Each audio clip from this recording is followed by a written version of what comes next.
I'm gonna I am going to share the presentation and then we'll get right into it here.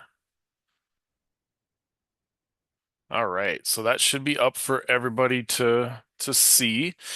And yeah, thanks for having me. I'm here. I'm happy to talk about some disasters that we've had here at Split Rock. It's been kind of a whirlwind time here for me, going through the COVID pandemic and then dealing with some very interesting things that I never thought I'd ever have to deal with in my professional career. And like Jess had said, I'm just going to kind of walk through the disasters and kind of just reflect on what we've learned from them and just kind of share some things that we've updated since then to help us be better prepared for other types of disasters um, that is happening. So, who am I? Why am I here? Like just said, I'm the site manager at Split Rock Lighthouse. I started this job in November 1st of 2019, and I always like to joke with everybody that nothing ever happened after that. It was all smooth sailing in from there. I've worked in the history field for 20 years now. I was the executive director at the Northfield Historical Society for 11 and a half years, and then I went to the Richard Bong Veterans Historical Center in Superior, Wisconsin, was there for about 2 years before I got the job here at Split Rock. I'm originally from southern Minnesota, and in my spare time, I paddle and take lots of photos. And if you ever want to talk about photos, I'm more than happy to do that and how you can start throwing your money out the window in more efficient ways if you don't want to take photos. Um, but I'm here to talk about disasters and what we learned from them. And then I'm also going to just kind of touch on a few other things that people might not think are always disasters. But they use a lot of the same use a lot of the same techniques and reflection that we've learned from these two major ones. But we're going to cover a lightning strike, what happened with that, and then a wildfire that happened here recently as well, and just kind of go from that. But before I jump into all this, I know there's a couple of my MNHS colleagues in here and others that know about Split Rock, but I do want to just cover a little bit about the lighthouse and why it's here, and I believe part of why it's here and in the particular reason we're it or here is why we end up with a lot of mini disasters and things that happen all the time too. So, Split Rock was actually built in response to a 1905 storm that damaged 29 ships and killed 30 men on the lake. It was one of the most horrible storms on the lake. Caused a very high loss of life. It prompted Congress to actually approve a $75,000 request to build a light station and fog signal along the North Shore between Two Harbors and Grand Marais, and mainly that was for the shipping lanes. Um, that storm was incredibly powerful and dangerous. A lot of the shipping policies and procedures back in the day were they were being ignored or stretched too thin, and would partly caused a lot of the destruction here on the lake. The painting on the left is from the showing the Madeira crashing into Gold Rock Point. You can see the cliff behind it there, where there looks like there should be a lighthouse. That's where Split Rock is currently located. It sank just a half mile from near the lighthouse. This painting depicts the moment when Fred Benson jumped over the boat and to the cliff face and crawled up the top of Gold Rock Point and sent down a rope and rescued seven of the eight remaining crew members that were on the ship. Um, what he did was absolutely heroic, and we love talking about it here at the site. Just an amazing story of how they were rescued and survived the storm the following 3 days after. But what Fred did was absolutely amazing, and how he had the fortitude to jump and do that. The image on the right is of the Matafa in Duluth. And this is the ship that the storm is actually named after. It hit the North Pier Lighthouse, or the North Pier in Duluth, and ended up cracking in half. And half of the crew, about 15 to 20 of the crew members, actually froze to death. while they were on the ship. And the really sad part about this is the life-saving station in Duluth couldn't get out there right away, and that was the reason that the crew members perished. So there's a lot of accounts in the Duluth papers about the ship running aground and cracking, and then the town essentially watching half of the crew perish on the ship. Like I said, the storm was incredibly dangerous and caused a huge loss of life, but that's why Split Rock is here, is because of that storm, to make the passageways safer. They scouted the sites in 1908, and were trying to figure out where to put the light station. They did pick this point here. Um, it was called Stony Point. At the time, it was just north of the Split Rock River. Once they determined the location for the lighthouse, they started construction in 1909, and then they finished it July 31st of 1910. Came in pretty quickly, um, and actually under budget, and had enough money to build the tramway a few years later on the site to help modernize the site as well. During the life course of Split Rock, when it was an active aid to navigation, there was no shipping incidents that happened within the vicinity of the lighthouse. Um, and that's mainly because the lighthouse was a bearing lighthouse. It wasn't marking a shoal or a dangerous part of the lake. It was just there to say, hey, you're in this location. The ships would use that to triangulate their position when they're coming around the Apostle Islands. And because of this, because it wasn't guarding a shoal or a reef or something nasty in the water, the Coast Guard shut down the station in 1969, and that was because of the improvements in technology with GPS and radar. The lighthouse was just abandoned at that point by the Coast Guard. And then a few years later, the state took over management of the site, and then the DNR took over control and started creating the state park, and then MNHS took over in 1976. Um, Management of the property itself. I love just showing these photos of the lighthouse being shuttered, because a lot of people don't ever think of it as being closed down like it was in 1969. But enough about the background and the history. You want to learn about disasters and what I learned from them and what our team up here has learned from them. So we're going to cover lightning first, and lightning happens quite often up here. It happens quite often everywhere. It's a pretty common occurrence for a lot of people. But what a lot of folks don't take for granted, or what they do take for granted, is how dangerous it is. And we all might like understand how dangerous it is, but they don't take for or understand how dangerous it is when they're up at Split Rock and they're on a 120-foot cliff, and they might be in a lighthouse that is standing another 60 feet off of that cliff, and the lightning is happening, and you're in a giant lightning rod. And so the general public doesn't always understand lightning and its effect here, and how far it could travel, and how dangerous it actually is. So we do quite a bit of education with a lot of our guests when they're on site. And I just added this slide in before the presentation started, but I wanted to show that lightning's always been kind of a thing up here at the lighthouse. This was taken by one of the daughters of our second head keeper, Edith Colville. She was quite a photographer and was able to get this lightning strike image here, looking out from the lighthouse, and I just absolutely love it. It's just such a cool image. But as I was talking about with guests, the photo on the left, you can see we this is a pretty typical day for us in July. We have a long line to get folks into the lighthouse. You can see it's a bright sunny day. It's great. We have a wonderful staff member there talking to the guests. But then what ends up happening is 20 minutes later, the image on the right starts to roll in, and these clouds start to come in, and lightning becomes a really big problem, especially when it comes towards the lake. It seems to pick up in intensity quite a bit. Um, and whenever we have lightning within the area of at least 6 miles, we have to close down the observation deck for safety of the guests. And and monitor it for about 30 minutes to see if there's another strike within the area. And this has caused issues with guests and them not understanding why we're closing everything down, why we think that we're being overprotective and whatnot. But as I explained to them, you are at the tallest point within a 15-mile radius. You might want to not be in that tallest point or near that tallest point.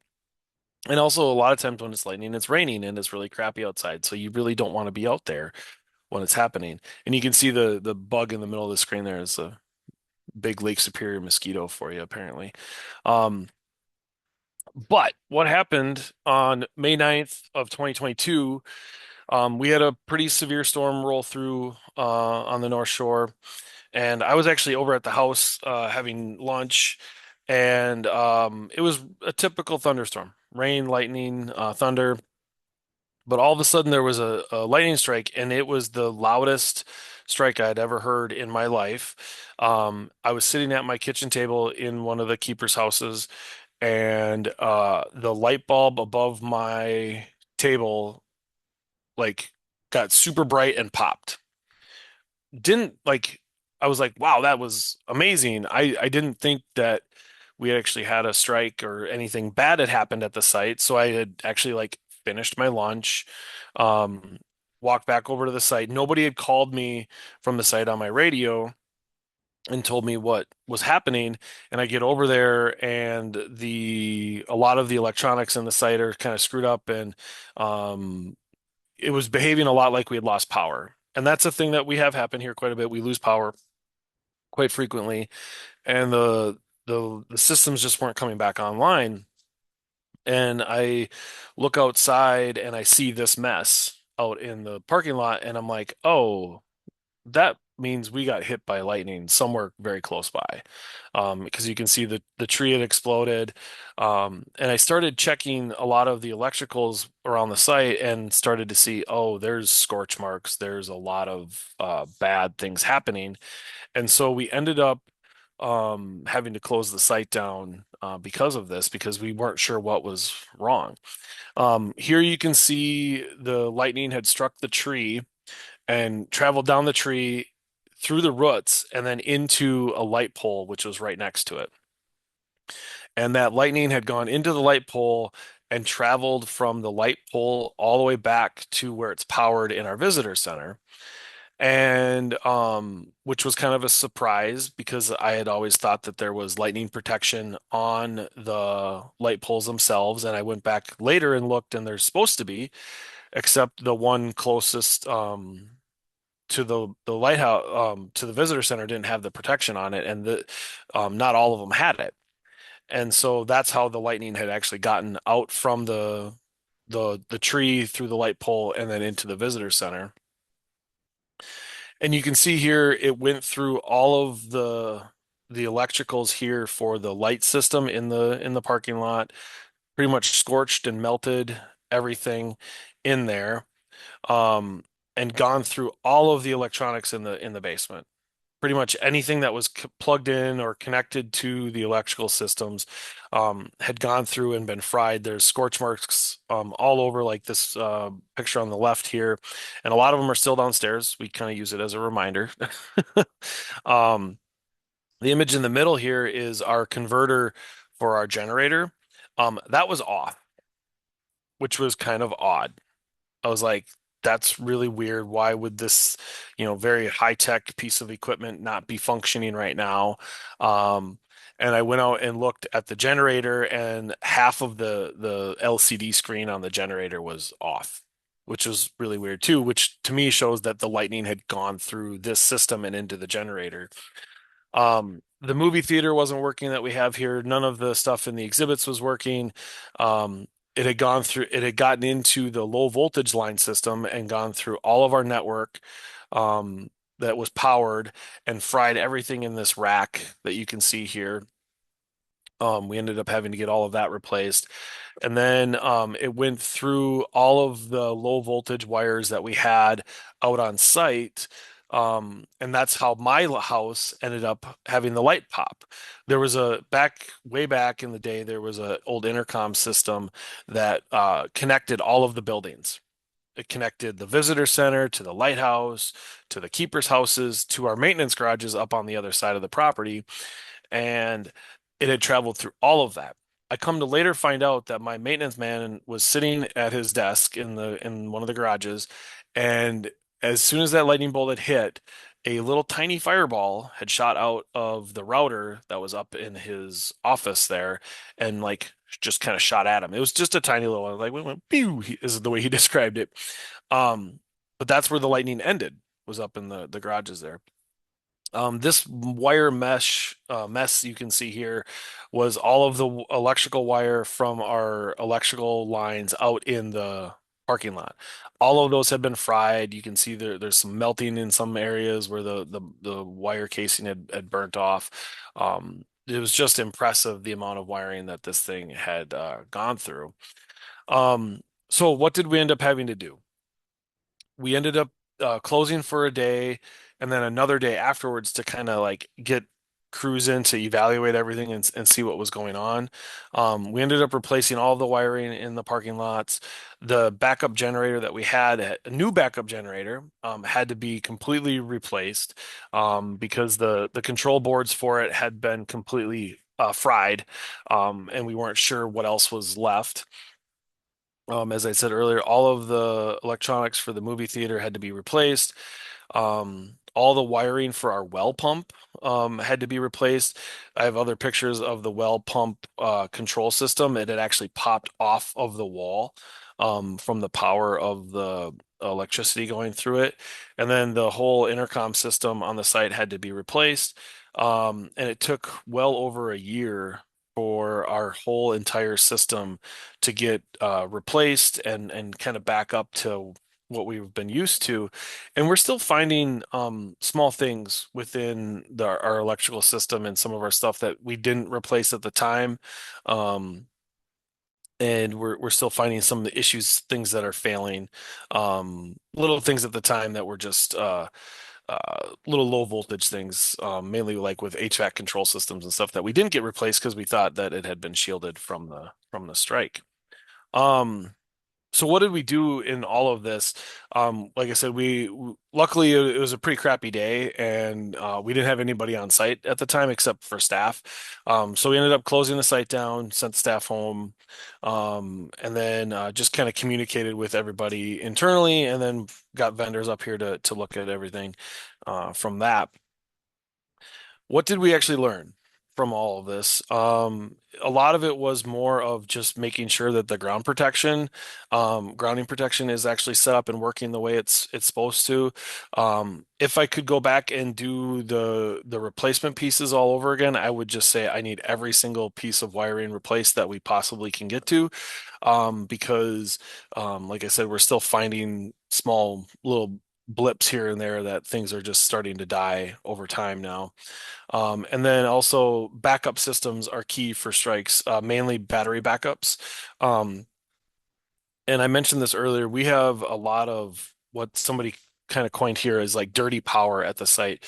We tend to lose power quite frequently, or we'll lose like one phase of our power here, and that'll cause the electrical systems to kind of shut off.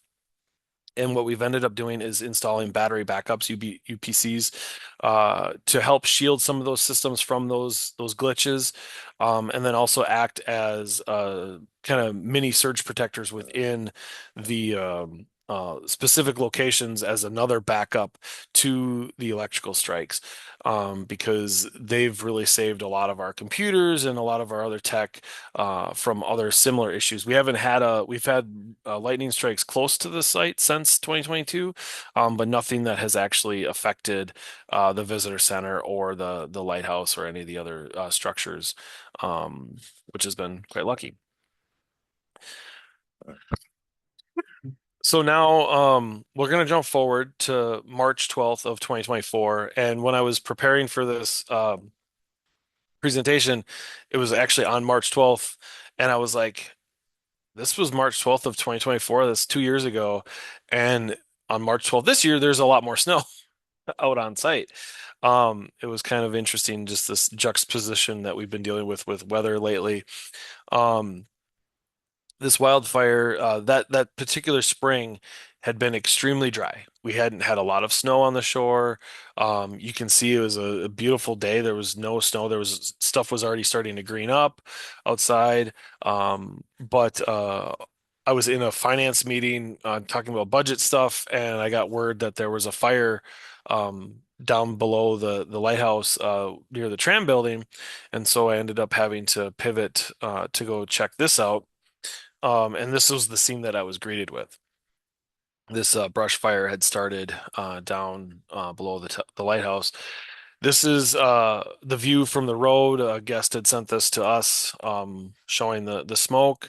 And as I say, there was four other grass fires that day within a 15-mile radius of the lighthouse. There was one up in Silver Bay and a few further south as well. But it was bad. That spring everything was very dry, and it was just everybody was kind of on pins and needles already about wildfires because we had just kind of come off the Greenwood fire up here along the shore, and we were on high alert for anything that could be an issue, and never did we think that we would have an issue like that here at the site. Um, and this picture here was sent to us from another guest, and we believe that this is actually what caused the fire. When the wildfire was going on, and we were trying to curtail all of our guests that were on site, and then the people that were down in the burn area. I was actually going down and trying to get people away from the fire. Um, there was a group of four young men that were quite stoned, I could tell, because for one, they looked it and I could smell it on them. Um, I didn't put two and two together until this image came here that somebody had said that they'd saw a group of guys out and they were walking throughout the grass and he's pretty sure that they saw them walk away from this tree stump. And what I'm guessing is they put their joint out in the tree stump and the wind picked up and picked the ash up and blew it and started the fire further up the road. Um, so we think that was part of um the issue there and or what caused the fire. What we found out was extremely important with this, as is with like a lot of other EMS calls on our site. The site is very complex. It's fairly large, not super large, but it's big enough where we have a couple acres that we have to deal with. So communicating with the fire department and the DNR was extremely important because here you can see when we called in 911, we had to tell the fire department actually where to go because in this particular spot, the fire was probably in the worst possible location for access. There's not a lot of easy access to this area. It's kind of when you're walking down to the lake, you've got the trail on one side and then the lake's on the left side, and in between there's this big grassy forested area. So we ended up having to station staff in key locations to direct the fire department down this bike path to get down there and run hose back up towards where the fire was happening. And then we also stationed them at the top in our employee lot to run lines down into the where the fire was happening. Um, I ended up talking to the fire chief later, and he was saying that was the most feet of hose that they'd actually ever used in a response, just because of the nature of where everything was. You can see here they had to go down the stairs and hit the fire as it was going towards the lake, coming near some of the ruins in our stairway trail system there. But the fire department was able to get it down and knock it down pretty good. The wind had been particularly bad during the fire and was really flaming these pretty good. Luckily, the wind died down pretty quickly, and it started to control itself a little bit more. And then, as you can see with this, they brought in a helicopter to really put an exclamation point on dousing the fire. I talked with the Silver Bay Fire Department and some of the DNR guys before, and they said that the U.S. Forestry Service called in the helicopter because they were trying to be extra careful. with this, because of how dry it was, they really wanted to knock the flames down afterwards and make sure nothing was going to happen. It was pretty impressive to watch it go out over the lake, pick up the water out of the lake, and then come in and dump it down on the remaining bits. But as you can see here, once again, they were. This was after everything was kind of knocked down. They were out taking a breath, but it was pretty hard logistically for them to get on this cliff face and to get into where the fire was. But the fire department, the DNR, the Forest Service, they all did such a wonderful job uh, containing it in a very quick manner. It ended up being less than an acre that ended up burning. But it looks like more than that if you've walked down the trail lately. You can still see some of the scars in the burning. Luckily, no structures were damaged because of this. There was no historical resources that were damaged. There was some stuff on the surface and nearby, but none of it was damaged at all during this. And we ended up working with our friends in the archaeology department, and they came up and did a walkthrough with us, and we looked at everything, and nothing was damaged, which is quite a relief with that. And what did we learn with the wildfire in particular? And this was some concerns that I had when I had started at the site. I noticed there was a lot of dead and down in this area and around the site, and there was way too much of it. And so we needed to find a way to get a lot of it cleared out of there. We need to do quite a bit better of a job with our resource management, with our forestry management system, and actually coming up with a plan to manage the forest that's around the site in a more proactive way. And we've I don't want to say luckily, but we've had some opportunity recently. There was a major windstorm last May that caused quite a bit of damage. We had straight line winds come through the site and knock over quite a bit of trees in this area. So we were able to bring in some logging crews and help clear more of that dead and down out, and making clearer break lines within the forest to help better manage the area nearby and take some of that fuel out of there. We can't have so much fuel just sitting on the ground waiting to become an issue. Um, the other thing that this really kind of punctuated for us too was the fact that clear communication is so important when you're in any type of disaster, communicating with your staff or your guests, doing it in a timely manner, making sure that you have kind of that communication tree and how things get triaged is very important, and that your staff are aware of that. And then making sure if you're at a large site, if it's in an urban area or in a rural setting or in a forest setting, making sure that you have staff in key areas. Because as much as you can continue working with first responders and letting them know what's going on, a lot of them that's going to be their first time coming there. And if it's not their first time coming there, it's definitely their first time coming there dealing with like a fire and how they need to look at the site differently. Um, so we've tried to continue the communication with our first responders and really coordinating with them on what we know the access is and how the site operates, and like where certain issues might arise, on the best course of action to get to those places, if it's a fire or if it's somebody that broke their leg, or you're dealing with some other random weird thing.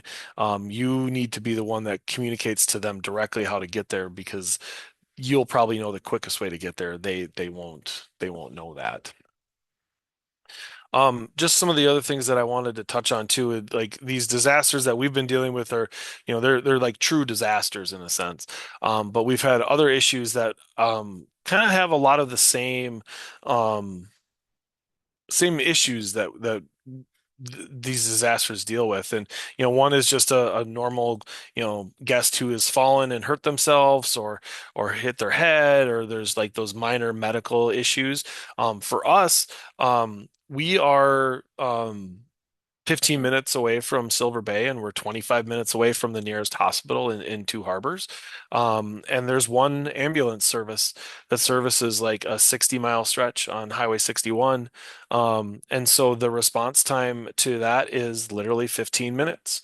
And so what we've learned from that is that it's going to take time for that first responder, depending on where they are, to get to the site. So we've had to up our training of staff and understanding what to do and what they can do in dealing with medical issues that arise on the site.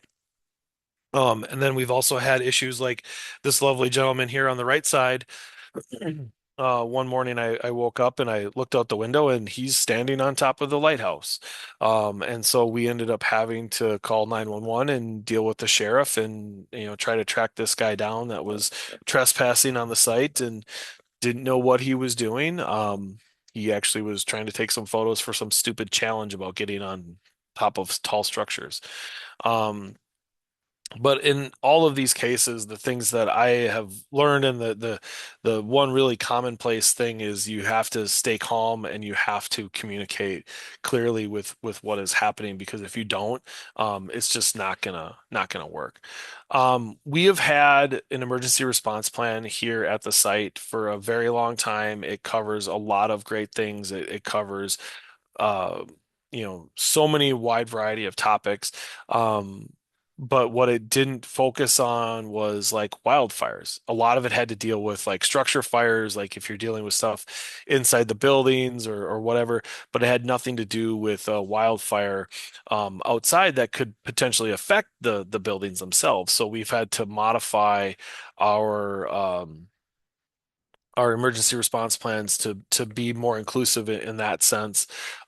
We had things in the emergency response plan and procedures about what to do about when lightning is nearby, but we had nothing in there if what happens if lightning hit the lighthouse or hit the visitor center, what do we do then? So we had to go back and amend those in there to just basically, and in a lot of these cases, a lot of it's the same thing where you have to stop, slow down, and process what's happening and come up with a logical uh, plan to either keep your guests safe and your staff safe, and then evaluate what's happening after that and then just really go through training with your staff and making sure that they know what they need to do in case of these things or how the communication tree will work.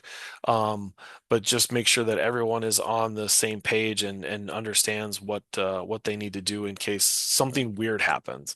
It's not necessarily a disaster or a guy climbing the tower, but what do you do? How do you react in that? And so we've really tried to train our staff here to be proactive in this and use some of their own agency to act in certain situations before they even like tell us what's happening. They always have to tell us what's happening right away, but we want them to be able to respond to an immediate danger before like, something's really bad happening. They gotta call somebody and wait 30 seconds. If they can react in that 30 seconds first to save something or save somebody, we want them to do that. Because our site is so large and like keep harping on with this with the communication, communication is key. We have radios here at the site that can go out to 2 miles and talk, and it's very important to keep those channels clear and make sure that people are communicating clearly with what's going on.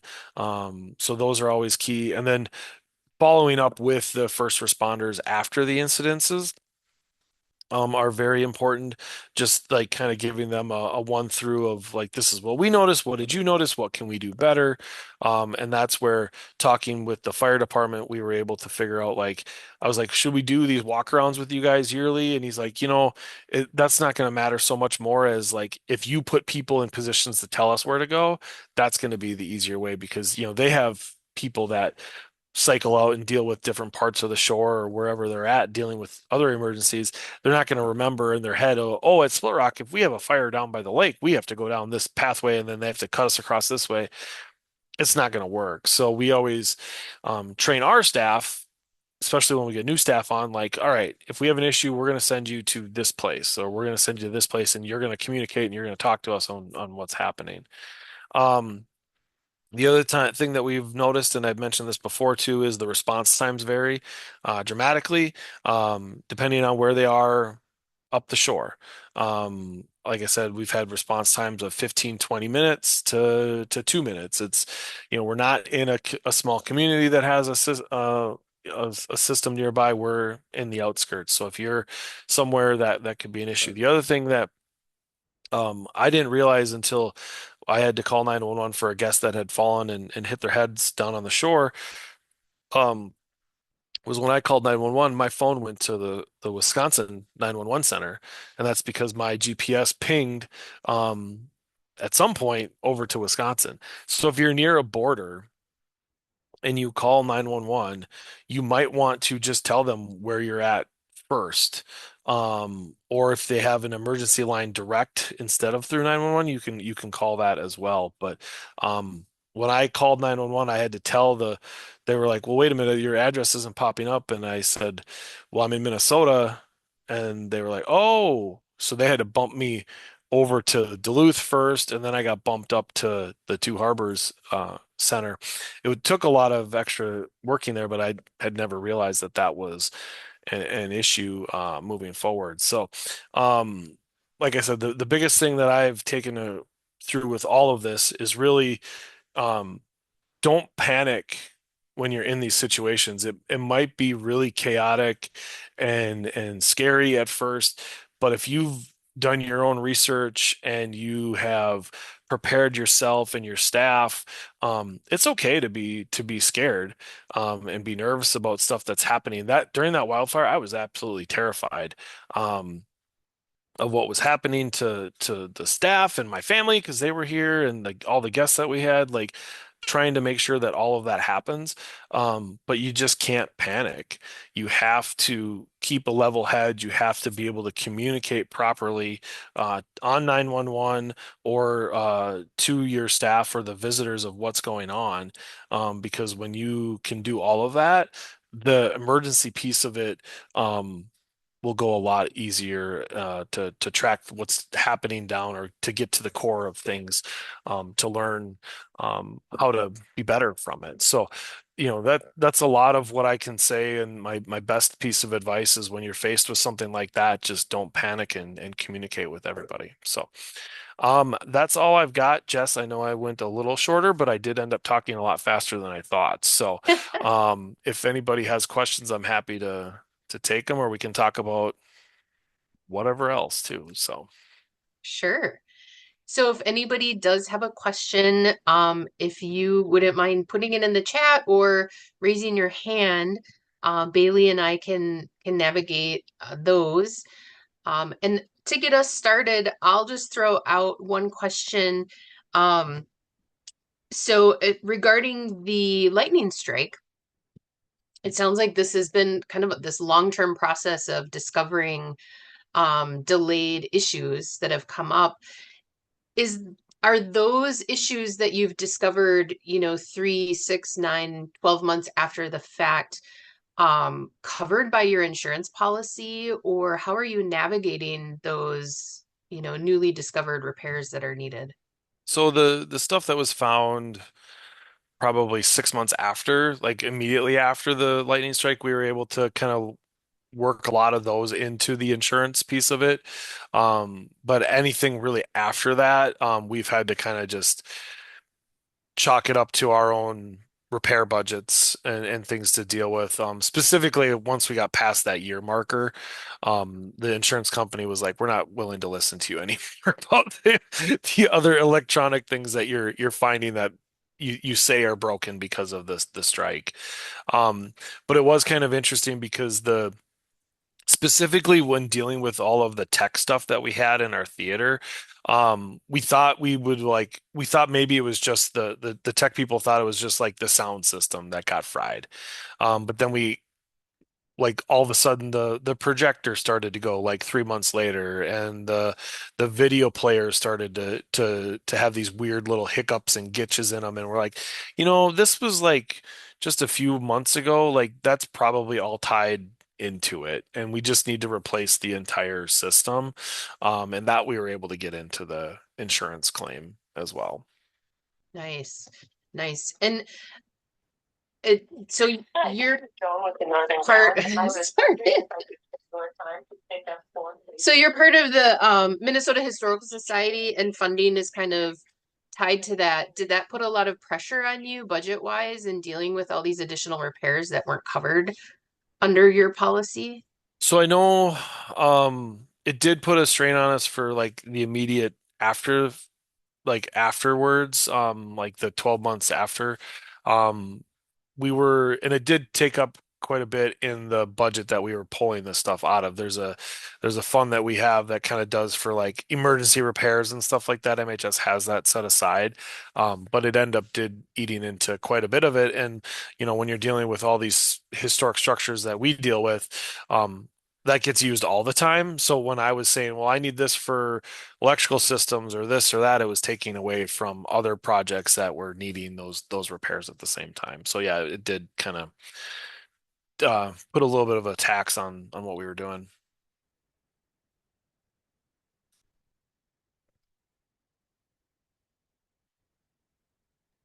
All right. I don't see any other hands up, but if folks have questions, don't be shy. Um, Bailey, did you have any questions? Yeah, actually I've got a couple. I'm curious, going to the lightning strike, what you guys do you have any recommendations for weather monitoring apps, or what are you guys using up there for that? Yeah, so we on the shore it's a little different because the lake affects weather very differently. So officially, we use the weather service office out of Duluth. So we'll monitor their website, their social media channels. They're usually on it fairly well. But then I always recommend to people to use their local weather app. So if it's, if you're in the cities and you like watch, you think Care 11 does a really good job with their weather app, you can use that to monitor. But the National Weather Service and NOAA, those are like the official ones that are updated more frequently, and so we tend to follow those quite a bit. And then we also have a weather radio here at the site that we use to kind of check what's coming out of the Weather Service office itself and watch that. And then just kind of monitoring stuff on your own that you have to kind of correlate it to, because sometimes what's on the radar doesn't always match what's in the sky either, obviously. And so I tend to be that guy that'll end up having to go out and watch the sky and like, okay, this is telling me the red cell is right over us, but I'm standing out here now and it's not lightning or raining. The cell is 10 miles north of us. So like I end up having to kind of check that as well, because on the shore things do change so drastically. But officially the Weather Service and NOAA are probably your ones that you want to track the best. That's great. Your talk about the lightning just kind of reminded me I had been recommended an app as part of doing lift and boom training when you're working at heights, and there is an app that they recommended to us that was it's just called Lightning. And it just, I don't know if anyone can really see it very well, but it's a bright yellow. It has a little lightning bolt on it, and it gives live updates of lightning in the area. I'm just kind of like a weather geek, and so I think it's always fun to just find out where the storms are happening near me. But it's also got a great purpose for disaster response or weather response.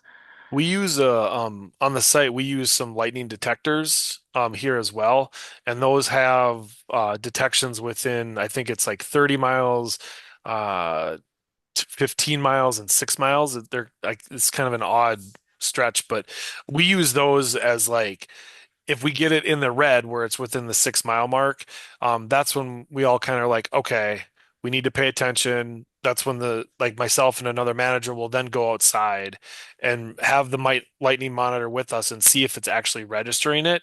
Because sometimes it's just electrical interference that can screw it up. But when you see the lightning strike and the thing goes off, you're like, okay, yep, really is happening. We need to like close the site down. So we use those lightning monitors, and you can get those on Amazon.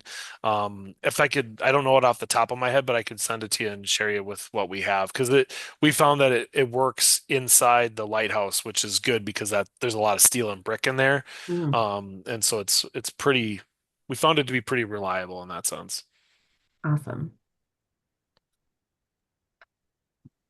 I was also just kind of curious, doing like I've done some emergency plan writing and training, and like you said, we think about like building fires and that sort of thing a lot more readily than wildfires.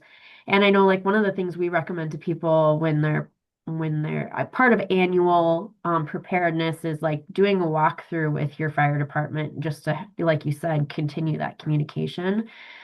Is that something that you guys are doing kind of now that you've established that these wildfires are, or with the DNR, when you're, noticing all of the dead and down debris and such, is that something that is regularly done or just as you notice?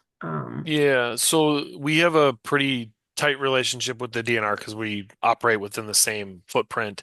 So we're constantly in conversation with them about the forest area around us and like what's happening. And they have kind of their own plan that they follow, and MHS is working on kind of a plan for us to do something like that. Um, the fire department themselves, like I mentioned. I talked with them after the wildfire, and every year I do kind of send them a note and say, hey, if you want to come and take a look at this, they haven't picked me up on it.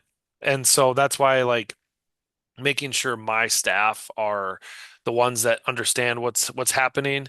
When we had the blowdown this last May, there was trees down everywhere in a very small area, but there was like we pulled out truckloads of trees that were down from that.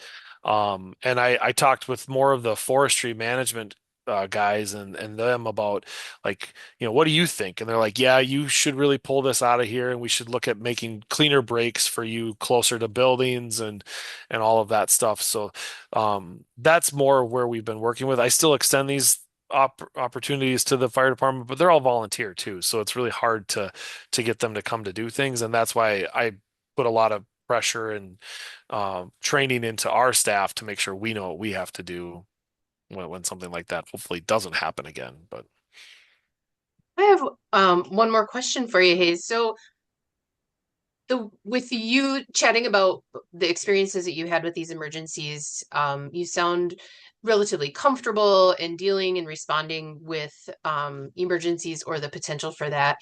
Do you have any advice for folks that have staff that go through, emergency plan review and or training? If you have staff that are really nervous or maybe more reactive than others in an emergency situation, how you handle that and how you might help guide them to feel more confident about helping respond at your facility? this is a very good question, Jess. Um, because every year, so I'm actually kind of in the middle of this right now. We're getting ready for our hiring season. We're actually hiring people now. So like now is when I go through all of our procedures and our emergency response stuff and talk to some of the staff around here about things that they would want to see changed. And a lot of them do come back to some of these emergency things and like, well, I need to know what to do if this and this happens, or I need to know exactly where I need to be or what I need to do. Like, what can I do? And I've taken this approach that, like, for my frontline staff, so like the people that are working with the guests when they're buying their admission or buying the stuff in the store or the tour guides, what I've told them is, I need you to care about getting yourself to safety and making sure that the guests are safe. You know, so we kind of tell them like that's what they have to do, like getting people to certain spots. Um, I don't want to have them have to worry about um other random things like with the building or whatever it is. Like, don't worry about that. Like that's stuff that we can take care of. And so from a manager standpoint, we've tried to I stress for my managers, like you guys have to know everything. Like you have to know where we're going to send the staff, what we need to do, who we have to call, how the communication tree works. But for the frontline staff, it's like if X and X scenario happens and you hear this on the radio or somebody we come out and tell you, go to this location. Don't try to be a hero. Don't try to do something that puts you in harm's way. Like we need you guys to be safe. We need the guests to be safe, that kind of thing. So we as managers are trying to tell them what to do so they don't have to kind of react to everything.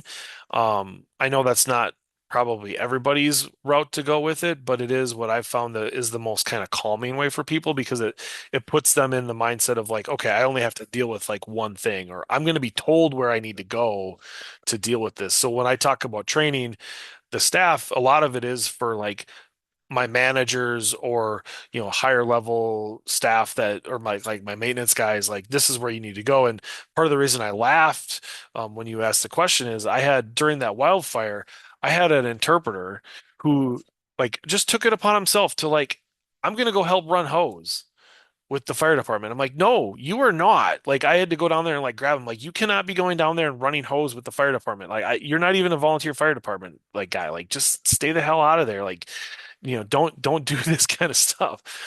Um, so it's really just kind of putting them in a spot where they're safe and can help manage the guests as well. And it's just it's trying to make, present a calming place in front of them too, because like I said, it's okay to be afraid, but you do have to like kind of put that up and like put it behind you so you can direct to your staff and the guest in particular, because if you start going wildly out of control or look panicked, that's going to bleed into either your staff or your guests that you have around and you can't do that. So Mm. Thank you. Thank you for that. And I don't see anything else popping up. Bailey, did you have any other questions come up? All right. Well, it's 12:55, and I think we can kind of wrap this up for the afternoon.